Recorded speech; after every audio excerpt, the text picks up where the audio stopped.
Hey, what is going on, everybody? This is Stephanie. Welcome to Stephanie's Space.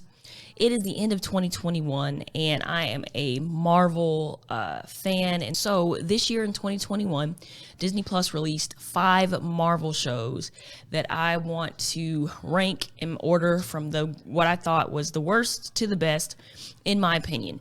And before I get started, I want to let you guys know that, remember, film is subjective, and so the things that I liked about something or didn't like about something, you guys may have liked. So starting at number 5, the one that I did not like the most, which is probably going to shock you guys, was Falcon and Winter Soldier. I will put that at number 5. And the reason why I didn't like Falcon and Winter Soldier, it was a number of reasons, and I'll name just a few. Number 1, I didn't like the fact that, in the end, Falcon wasn't good enough just being Falcon.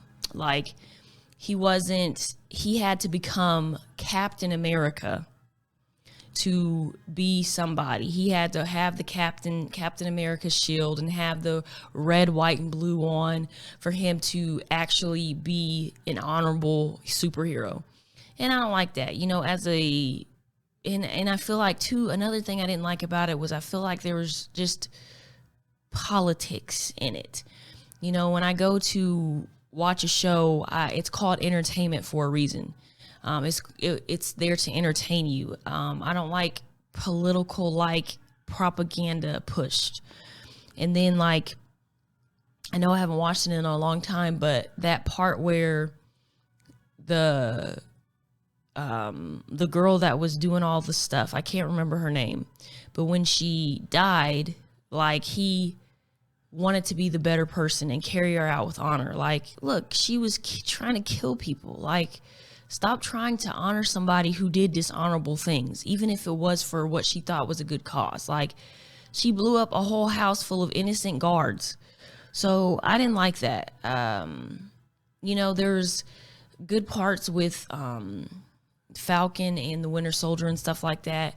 And then one thing for me personally is I feel like the show was probably, a way for us to get to know them, but I felt like they didn't play main roles in the Marvel movies. And I know I know that the Winter Soldier, for sure, he played a big role, but to me, I don't know, I felt like his part was kind of minimized, and Falcon's part was bigger, but I wasn't a fan of the Falcon and Winter Soldier at all. So that's number 5. Number 4 I would put is What If.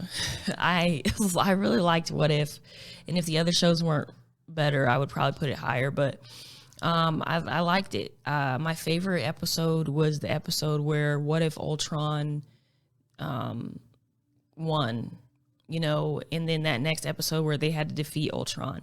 To me, those were great episodes, especially on on the end of that episode when Ultron was telling the Watcher, "I hear you," and then he started destroying the multiverse. That was nuts. So I liked pondering what if.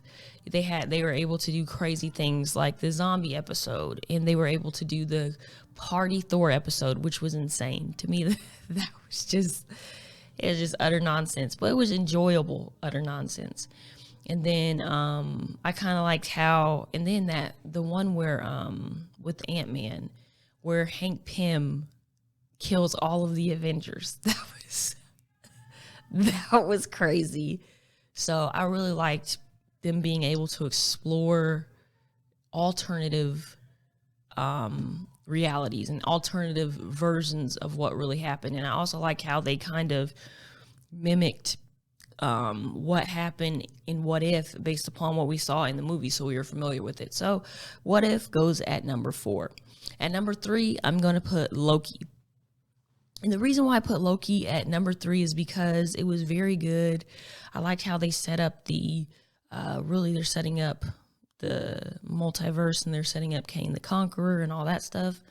But I really enjoyed Loki. There was a lot of different things, and I liked how they introduced the TVA, and there's just a lot of questions that we still have left to ponder, which I'm excited for season 2 of Loki to come, and just to see where that's going to take us and how it fits in the bigger picture and the broader picture of everything. So I put Loki at number 3. Um, mm,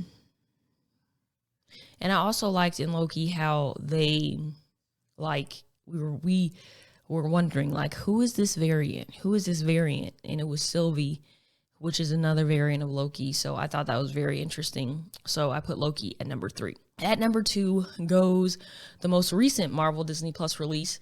I really enjoyed Hawkeye. And I know it was different and stuff, and it wasn't as action packed as Winter Soldier or as Falcon and Winter Soldier, but I really, really liked Hawkeye. He's a character that we can relate to. He's one that we've seen since almost the very first Avengers. So I liked how he was talking about, you know, his relationship with the Black Widow. I love Kate Bishop. I loved her just how she was. She was like a quirky type character, and everything that she had with Yelena, Black Widow's sister, I was rewinding and watching again because those are the greatest scenes. And I hope that at some point, you know, because Natasha Romanoff, the old Black Widow, is dead, maybe her sister will take her place in spot in the Avengers, and hopefully too Kate Bishop will too. I loved in Hawkeye too how his wife was more involved, and you're like, wait, how did she know this, and how did she know that, and how did she know the other? And it was because she was an agent at one point, and I think that was very interesting. I liked how they implemented his family in there. And then the mystery of Kate Bishop's mom, like you knew something about her, but you didn't know what. And so there's a lot going on, but I really enjoyed it. I think to me it was very, very entertaining. One thing I did not like about it was that they wasted the time at the end of the last episode doing that musical. That was dumb. I'm like, play something worth it at the end. So number 2, Hawkeye. And number 1 was WandaVision. That to me, I actually rewatched it just a couple of weeks ago. WandaVision was the greatest Disney Plus show this year. I don't care what anybody says. It was great. The way it started out in this 1950s scene, like when I first watched that episode, I can remember first watching it. And I was like, this is weird. What is this? But it was so, like, it grabbed my attention and drew me in. And so just going from progressing earlier and earlier to all the way to like the modern times, it was a great show. The story of WandaVision was complete. Like, we found out why, like, from the point of Vision's death to her going to S.H.I.E.L.D., to her, you know, going to Westview, and how everything happened, and then how she had to shut everything down was great. I loved the whole story of WandaVision. Every mysterious thing, everything that was in there. I loved Agatha. She was great. So great, apparently, that they're bringing a Disney Plus show called Agatha Harkness. That character, her, just in every way was great. And I killed Sparky too. Like, come on, it's classic. And then last but not least, the fact that in WandaVision, she became the Scarlet Witch, and we found out about her powers and how she got her powers. But she became the full-blown Scarlet Witch. In the post-credit scenes on the last episode, with her in her astral form reading through the dark hold and hearing her son's voice, like, it was just like, oh my gosh, what's going to happen next? So the fact that she is the full-blown Scarlet Witch and that she's learning and has knowledge of that dark magic is just going to make Doctor Strange in the Multiverse of Madness probably one of the greatest movies, the craziest movies of all time. So WandaVision is number 1. It was just great. There's literally, in my opinion, there's nothing negative I can say about it. Every piece of it. And then, like, all of the Easter eggs, if you watched all those videos on the Easter eggs of what they said and this and that and the other, it was great. So WandaVision definitely was number 1. But you guys, that is it for my rankings of the 5 Marvel Disney Plus shows that came out in 2021. And if you're a Marvel fan, comment down below in the comments and let me know from 1 to 5, what did you guys think was the best Marvel Disney Plus show to the worst? Or to maybe not the worst per se, but the one that you weren't very fond of. But anyways, you guys, that is it for me today. I will talk to you guys in the next video. See ya.